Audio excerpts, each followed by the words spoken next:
to ask the First Minister how the Scottish Government is marking Challenge Poverty Week. First Minister.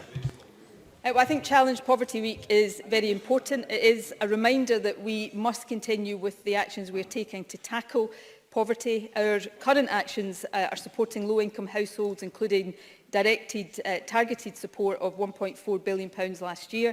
In addition, we've delivered over 87,000 affordable homes since 2007.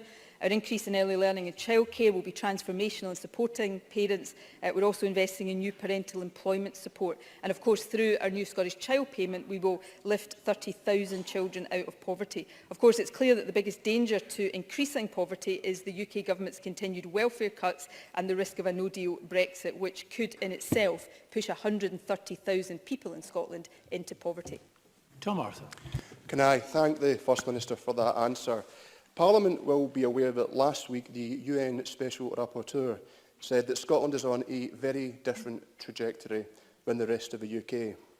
He also said that the spirit of the welfare state is alive and humming in Scotland, but is waning elsewhere.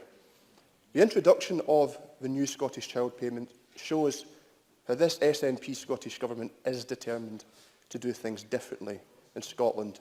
The policy will be transformative.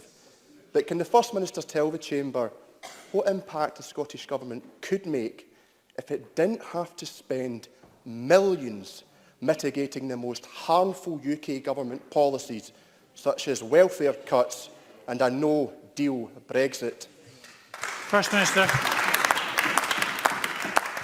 Well, right now, even before we contemplate a no-deal Brexit, we are currently spending £100 million every year to protect people from the UK Government's welfare cuts.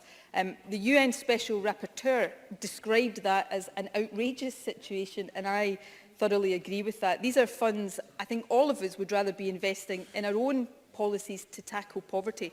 We are taking bold and radical action. The new Scottish Child Payment was described by poverty campaigners as a game changer, and that's the kind of action we will continue to take to make sure we're doing everything that we can to tackle poverty. But as the seemingly rapid acceleration towards a no-deal Brexit continues, then that makes it all the more obvious that we need to get powers out of the hands of Boris Johnson and his ilk and into the hands of this Parliament, so that we don't have to put up with Tory welfare cuts anymore, because we can take the right decisions here in the first place to help lift people out of poverty and create a better, fairer country for everybody.